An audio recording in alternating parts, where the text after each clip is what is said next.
Well, yes, it's very unusual for me to be speaking on my own, actually, normally with my husband, Tony, who you're going to hear from soon.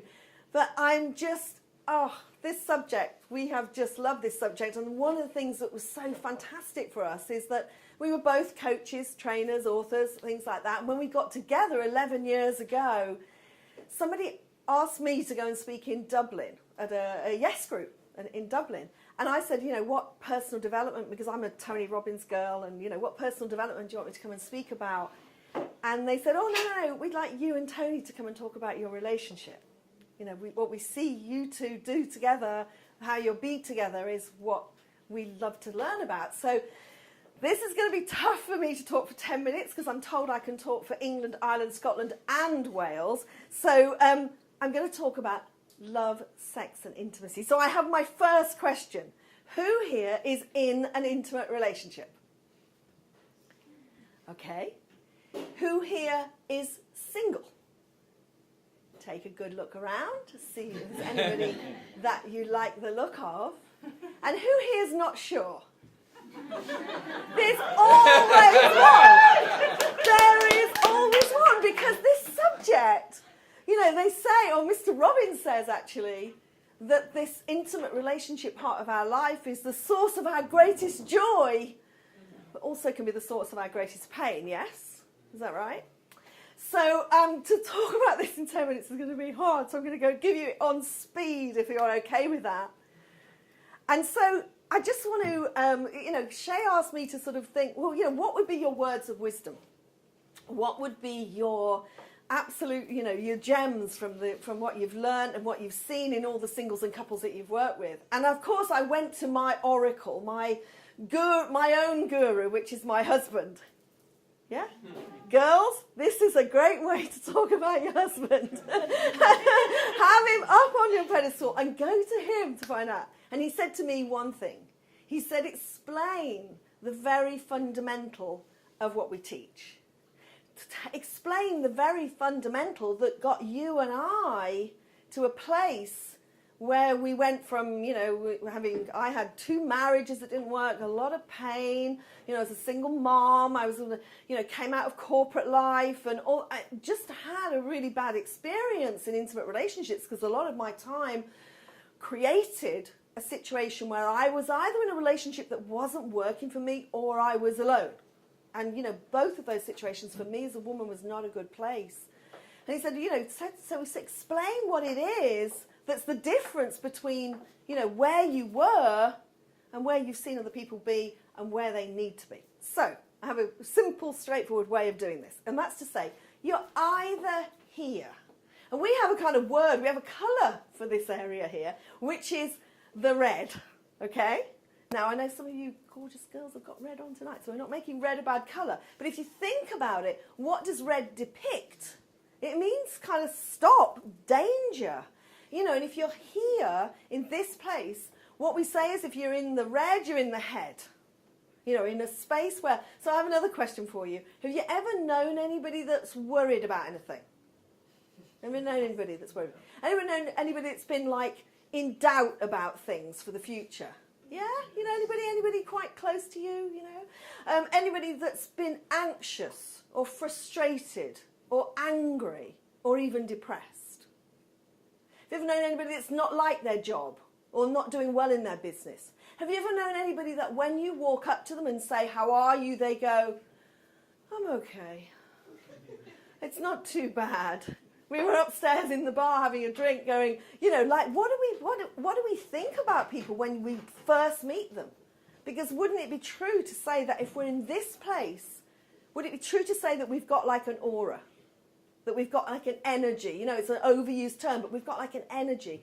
And if we're in this place that in any part of our life, what happens is we're likely to try and make ourselves feel better, yeah? So what do? We often go to the main addictions. So this part of our life can be about food or drink or drugs or sex or, gambling or all those things that are going to give our energy that energy. Now here's what happens. And this is why, this is the sad part here. Over there is the good stuff, the great stuff, where love and sex and intimacy are at a height that you would never dream is possible.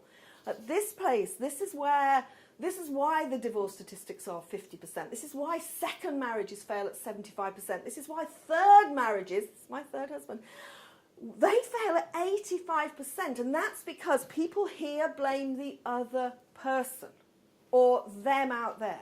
This is not a good, but I'm even like standing here talking about it. Can you feel the energy of this place? So what has this got to do with love, sex, and intimacy? When you're out there. It's everything. Everything. However you live your life as an individual, whether you're a man or a woman, whatever your age, however thin you are, old you are, successful you are, or how much money you got, it doesn't matter. If your energy and your aura are here, this is everything that love is not. This is a place where actually, if you had to put a big word on it, which is not a great word, it's like fear.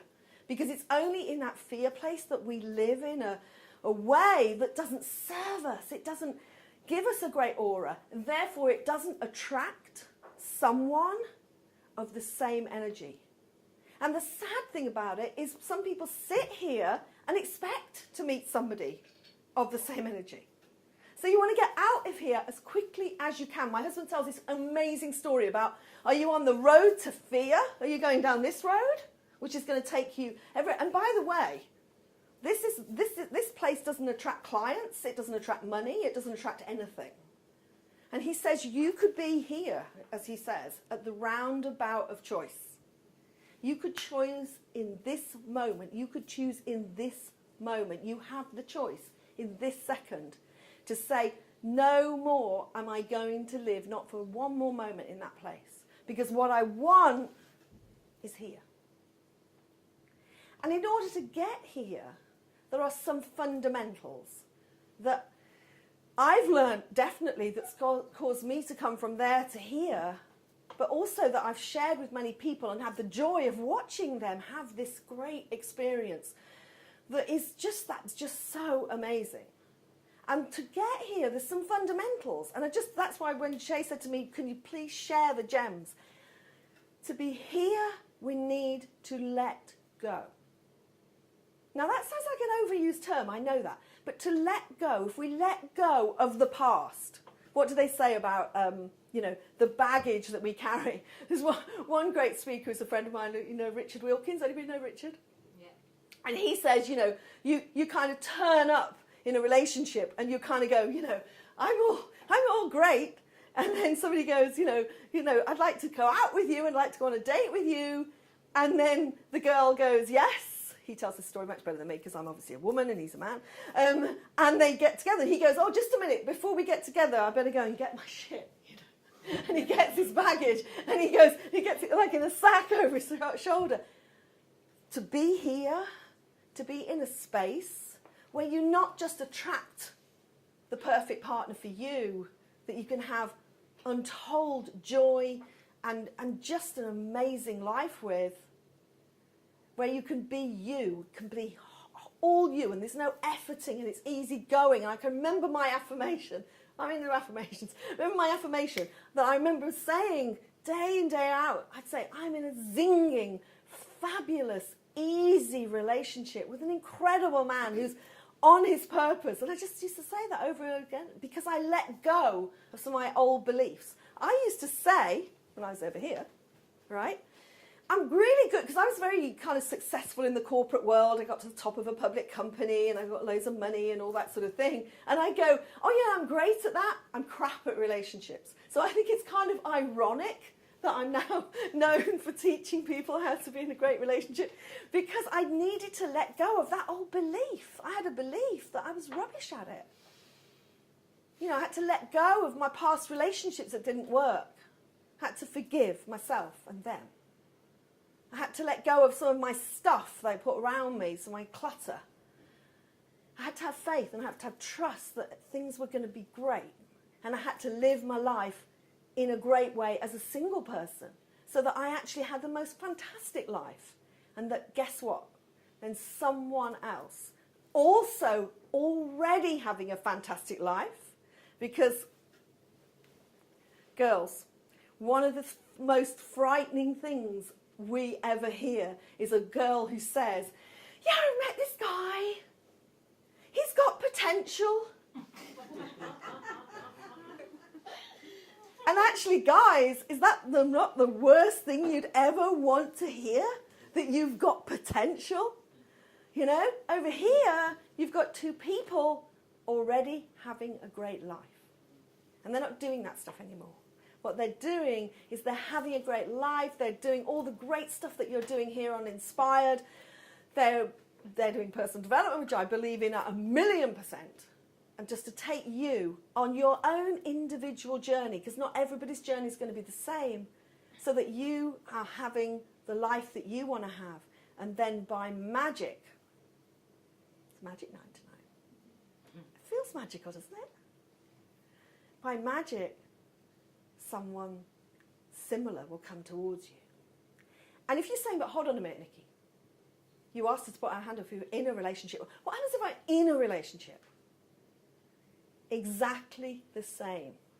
Because what has been magical for Tony and I has to watch couples where things were really bad and they were going to split up, or things were really bad. And there's kids involved, and there's money involved, and houses involved, and it's all horrible.